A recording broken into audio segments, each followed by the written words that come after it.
Promoting and supporting an international community of researchers during the COVID-19 pandemic. My name is Michael Cooper. I'm a member of the Digital Content Brand and Design section, which does the university's websites, among other things, such as email newsletters, video production, graphic design, social media. I would like to explain how our investing resources into internal communications improved public communications. I will show how the unusual characteristics of our university and its researcher community increased the cost of supporting them during the pandemic, and how this investment of time and resources in internal communications paid off in better public communications with our stakeholders. So let me first explain what makes the OIST Institute of Science and Technology Graduate University, or OIST, different. OIST offers an interdisciplinary 5-year PhD program in science. That's it. No other programs or degrees. There are no departments, and courses are not restricted to a single discipline. The single PhD in science program is inherently interdisciplinary. Even the architecture and campus organization reinforce this emphasis on interdisciplinary research by populating each lab building with a variety of conventionally disparate specialties and facilities. But relevant to this discussion, over half of the faculty and students come from outside of Japan. So as you can see here, we have 205 students, 85% of which are not Japanese. Faculty, 80, but 63% of them are not Japanese. Research unit staff, which includes technicians, staff scientists, postdocs, 445 people, 54%, over half of whom are from outside of Japan. Even the research support staff and the administrative staff, of which I am a member, are 20% and 21%, respectively, international. So OIST is inherently international. In fact, if you look at the students and the countries they represent, the 205 students we have actually cover 48 countries and territories. And as you can see, it's most of the earth. So we have an extremely diverse population.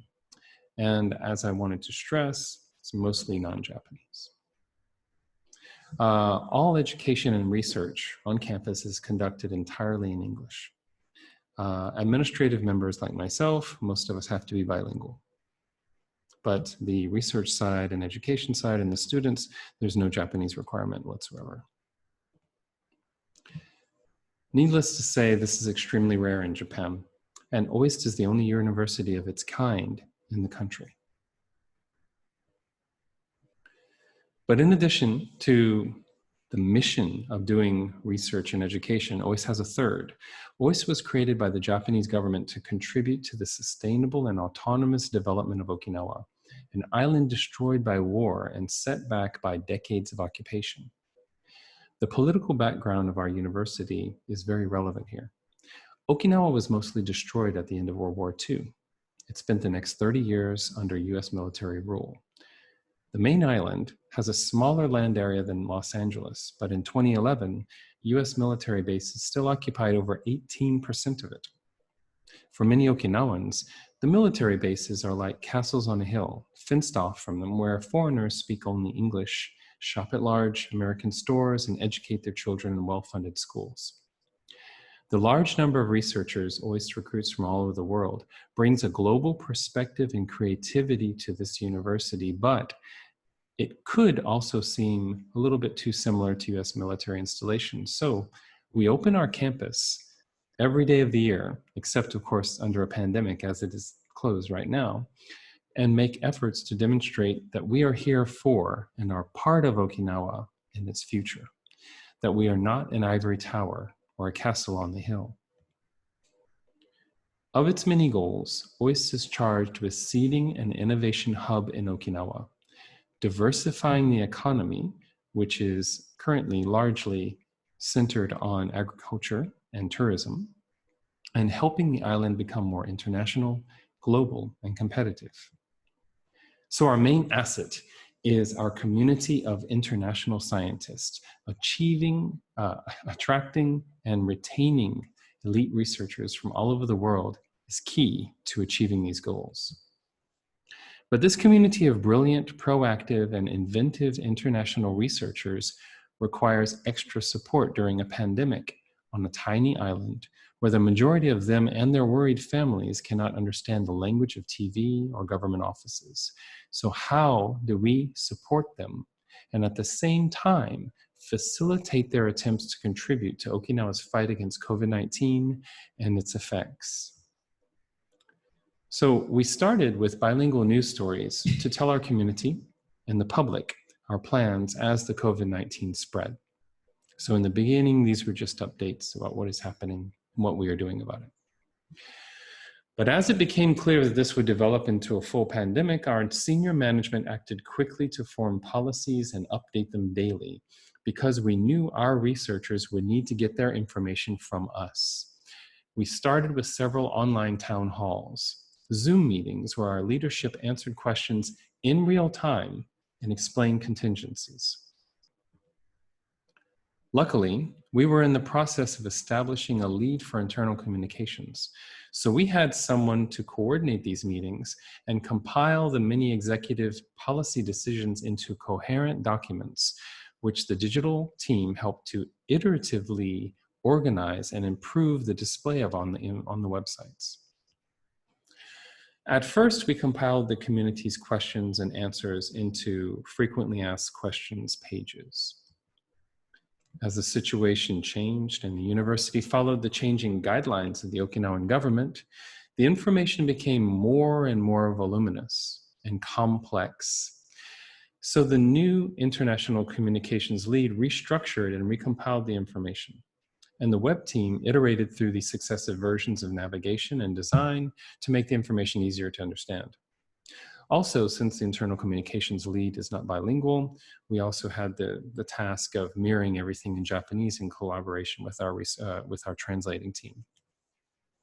Eventually, we started to add official proclamations of policy as they were made and put forth. Updates to policy and reports from public health centers and from the university were distributed through email to all OIST members. They were also posted in OIST internal portal, which we call TIDA. And then this information was archived in reverse chronological order in public on the COVID guidance pages of the website. This was to give people convenience for finding the different announcements in different categories, but also for context. The internal communications team compiled OIST and Okinawa policies into easy to understand briefs that busy parents and researchers could easily grasp. So more pages were made, more categories were made. The information was brought into different compartments so that people could easily find exactly what they were looking for. We also collaborated with the campus mental health professionals to address psychological well-being and to offer resources for parents with children who weren't allowed to leave the house. When Japan released the Atarashi Seikatsu Shiki, which is a description to acclimate citizens to a post-lockdown world of daily contagion prevention measures, we uploaded a translation in English of this so that our community would be in sync with the rest of the country on this very, very important document. During the lockdown, many efforts were made between internal communications and the digital team to make the information more approachable, make it more impactful. These are custom infographics that accompanied summaries of public information on prevention measures and such. Eventually, the information was there was so much information that we had to separate into themed pages with sub-navigations, such as this one for campus operations. This is the public guidance page for our campus on-campus childcare centers as well. And since OIST had no precedent or practice for working from home, we cooperated with HR and IT to direct users to official policies and procedures. At first, this information was all in one page, how to work from home, and it was a big task to try to keep it in sync with the changing policies from IT and HR. But as they started to develop their own pages and maintain their own information, we replaced those successively with links to their stuff. In order to further increase motivation and also appreciation to let the researchers know how many people are working so hard to help them. We also dedicated a page to thanking OIS members for the extra efforts taken. It includes the lead doctor of our health center, our research center staff who help employees and students navigate living in Japan, and our on-campus childcare workers, but also the translators who made it possible to distribute and continually update public pandemic information in 2 languages. This page is also ongoing. It'll be updated as we go. So while we were supporting the researchers and their families, the researchers themselves proposed redirecting their unit resources and their time to research and engineering projects that would directly benefit the island and its populace. The senior management held additional online conferences to discuss and coordinate these projects. Next was the web presence to represent it. So we cut corners and adapted our current themes and pages and made a custom look and feel for pages that would represent the projects and be updated as progress was made with development and deliverables. We linked to this new gallery of projects from the top page of the public website and made links for donations and for staff and student guidance. Via word of mouth and also from some analytics, we found that some non-Japanese people living in the area, people who have no relationship to OIS formally, were using our English language materials as one source of information for COVID measures made locally. Each project in this directory has a page of its own for a summary and updates on progress. This is the initial summary for a new project, one that highlights was participation in an international collaboration between several research institutes. You can see that there's just a summary here. It hasn't been updated yet. This also has just a summary. It's about our antibody testing lab. Here is the PCR testing. So we now offer PCR testing to help the Okinawan government increase its testing capacity. OIS is only the 3rd location or lab in Okinawa to do PCR testing. UVC sterilization units. These are ultraviolet sterilization units for masks, N95 masks. These units have been distributed to hospitals where they allow medical staff to sterilize and therefore reuse N95 masks, which are in short supply. Our researchers developed and built the units, but they also did strict scientific tests to prove that the sterilization was sufficient and that they did not cause unnecessary degradation of the quality of the masks.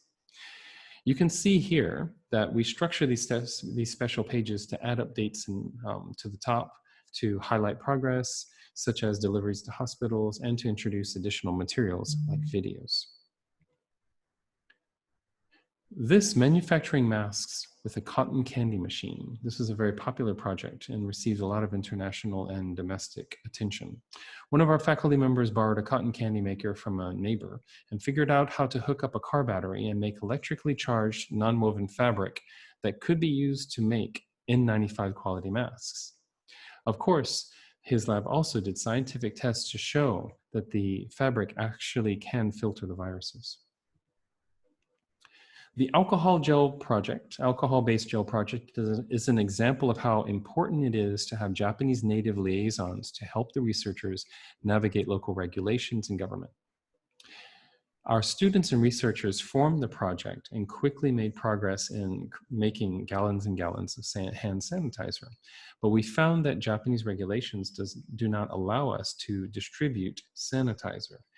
But they did allow us to distribute it as alcohol gel, as long as we do not call it sanitizer or ask people to disinfect their hands with it. However, as you can see from the updates, it was distributed to kindergartens and local community facilities, as well as to the mayor's office. 3D printed face shields, like many institutions and private individuals, we did these, but we distributed them through the Okinawan government so that they were able to decide where they would best be used. And in this case also, we had native Japanese who are fluent in the language and in the culture and know who to talk to get things done. So this was very much, each one of these is a team effort. You have researchers who are mostly foreigners. They know the science and they have the ideas. They create things, but they need to have these native Japanese to help them to interface with the community. Science videos for children. So we separated the OS COVID projects into two categories, one for research and engineering and the other for community and social projects. Our science communication team, in collaboration with peers in JAX, the Japan Association of Communication for Science and Technology, produced educational videos for children. These videos feature an animated character, which was created original in my section by a graphic designer and an animator. And they also were done completely from scratch with our videographer. And they were even voiced, the voiceover, which is in Japanese, is done by a member of the community relations staff. So it was all done inside the community, the communications and public relations division. There was also a group of students and researchers who made an instructional video about hand hygiene. We worked with them on the design of the poster, also in editing and branding the video. So again, this is very much a collaboration between researchers with ideas and skills, but also bilingual and Japanese administrative staff who are able to give them the things that they lack. So at the same time that we are doing all these project pages, we were publishing web articles about different projects. Beside the obvious benefits of delivering gel, masks, face shields, sterilizers, and so on to the local community, these projects established OIST as a community of experts with practical, applicable skills and serves as an example to younger members of the community, the local community like kids, that science can bring palpable benefits and really help. In parallel to this effort of making these public web news articles, our media relations section was working with senior management to get articles by OIST experts in local papers. And those articles and their English originals were then also posted on the OIST website in the president's pages in both languages.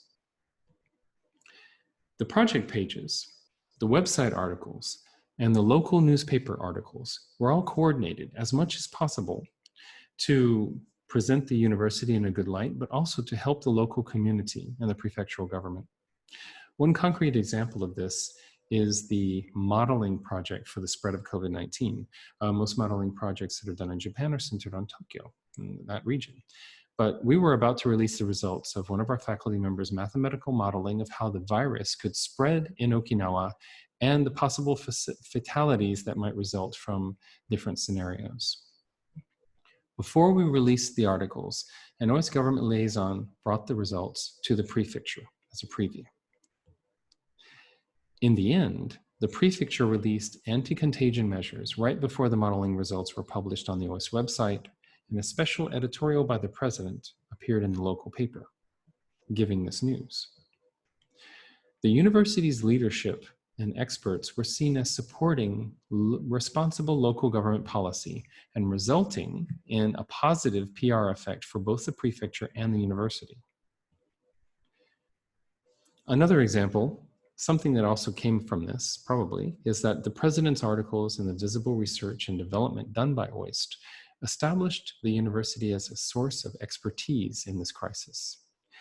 In mid-March, the Asia Society Japan Center, the American Chamber of Commerce in Japan, and the International House of Japan hosted a webinar featuring the OIST president, provost, and one faculty member to discuss scientists' insights on COVID-19. The web team did not know of the event until the day before the seminar, but we coordinated with the Asia Society to promote the event through our email newsletter. And then we also got permission to host a summary and eventually a video of the webinar in the president's website. While the event, the summary, and the video are only in English, our Japanese stakeholders can still see that OIST experts were asked by these organizations to discuss the virus as scientists, thus further cementing OIST's reputation as an organization of experts. In conclusion, I would like to stress the importance of deliberate and strategic communications, both internal and external. With the majority of our faculty and researchers coming from outside Japan, OIST devotes a lot of resources to support our researchers and their families, but this is necessary if we want to continue to recruit and retain high-level talent. By dedicating resources to internal communications during the crisis, we showed our researchers that the university will take care of them and their families. And this peace of mind freed them to use their abilities to contribute to the local community's fight against the pandemic. This in turn gave the communications team the material we need to show local and domestic stakeholders that OIST is an asset, an essential partner in their future. In one of his local newspaper columns, OIST President Peter Gruss makes the case that to innovate, we must fund people, not projects, meaning that high trust funding is necessary to enable researchers to do the risky research that leads to real innovation. Similarly, I would suggest that we must invest in people, because if our researchers feel valued, they deliver better results. And without results, we have nothing to promote. I hope our experience and observations will be of use to you. Thank you for your time.